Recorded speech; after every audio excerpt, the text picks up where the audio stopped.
Korean lashes are literally everywhere right now, so let's do one together using PLA's new Korean Lash Lift Kit. Okay, getting right into it, you always want to make sure that you start off with a clean lash, so doing a lash bath at the beginning is super important, and you also want to make sure that they're nice and dry before starting.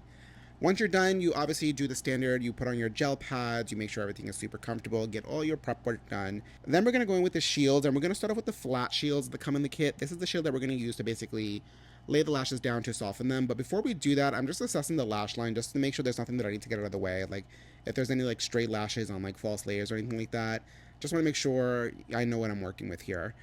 Then I'm gonna go in and just kind of lift the lid of the lash a little bit. It's really important, especially if clients have any type of like excess skin or anything like that or hooded eyes. Now, when you're placing the shield, you're gonna notice that I'm taking extra care to make sure that it's placed perfectly. I try and get it as close to the lash line as possible. You don't really want to leave any gaps here. It's more important in the Korean lash lift with step 2 really, but you want to make sure that you're doing everything kind of the same. So I take extra care to make sure that these are placed nice and tight up to the lash line, so that way the entire length of the natural lash is sitting on the shield when it's being processed with step 1, which is a good segue into the next step, which is using step 1. Now we're going to mix it with the thickening powder that comes with the kit. Now the ratio for the mixture really depends on the natural lashes that you're working with. If you are working with really thick stubborn lashes that give you a tough time laying down with the solution alone, then use a little bit more powder to make the solution a little bit thicker. If you have thin lashes, then you can probably get away with a little bit less powder. Now, you can also use a balm to help you stick the lashes down, but I don't like to waste time. Now, these lashes, as you can see in a little bit, were a little bit stubborn, so I did have to use a little bit more powder, but I ended up making it work. Now, you don't necessarily need to worry about how they're being laid down right just yet. That's going to be more important in step 2. Once you have the solution down, then you're going to place some plastic wrap and you're going to let it cook for as long as it needs to. Now, every system is going to be different. For this one, I do believe they say up to like about 14-ish minutes. So that's exactly what I did. While it was cooking, I did make sure to do a little curl test about 10 minutes or so in. This is just going to let me know how it's processing, if I really do need to let it process for the full 14 minutes, or if I could take it off. What I'm looking for is to make sure that the lash is not giving me any resistance, and when I try and bend it, it more easily forms into like a U than like a C, if that makes sense. Like I want to make sure it's really nice and soft and pliable, and I do that for both eyes, and I do it in different sections of the eye because different parts of the lash line are going to process differently. Once everything is ready, I then proceed to take off step 1 with a clean micro swab. Obviously, you do it for both eyes.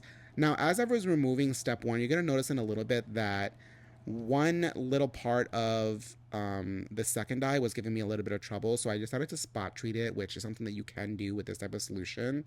So I put a little bit more on, and I let it process for a little bit while I then moved on to the first eye that I was working on to move on to step 2.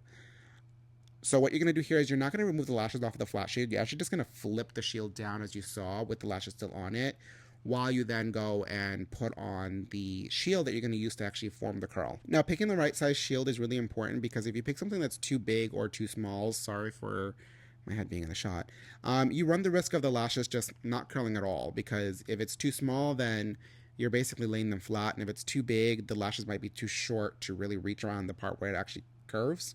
If that makes sense?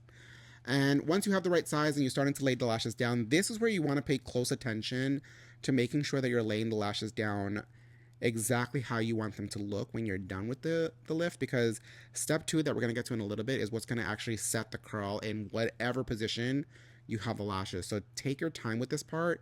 Make sure that the lashes are exactly how you want them to be. Once you have everything set exactly how you want it, we're going to go in with step 2. Now, this part is optional. I like to mix mine, my step 2 with the powder as well, just to make it a little bit thicker for a little bit extra added security. But since the lashes should be nice and pliable, you really shouldn't need it to hold the natural lashes down to the shield that you're using.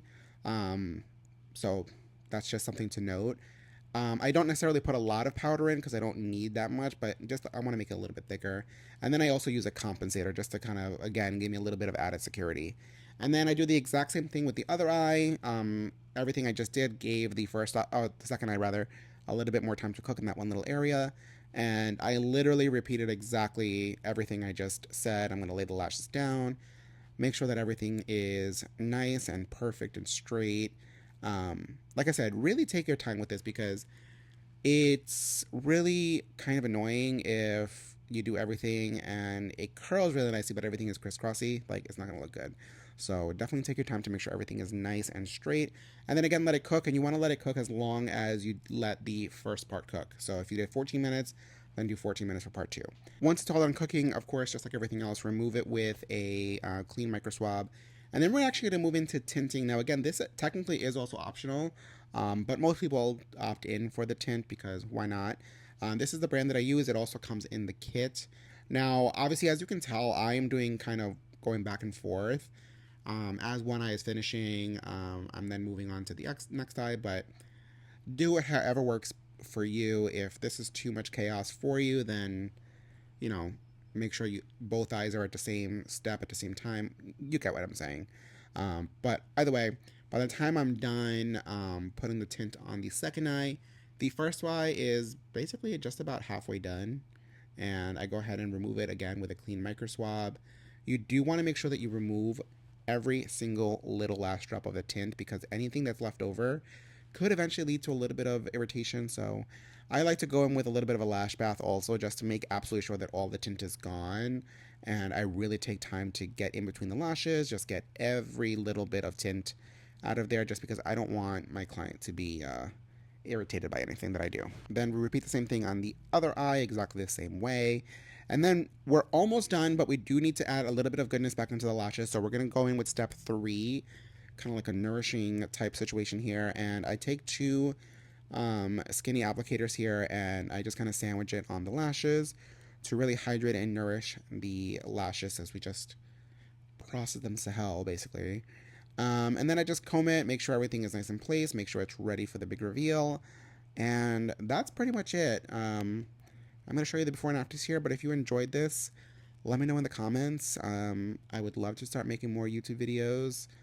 I'll get better at them as I go, but I'm just doing a couple little touch-ups here. Don't worry, the before and after is coming.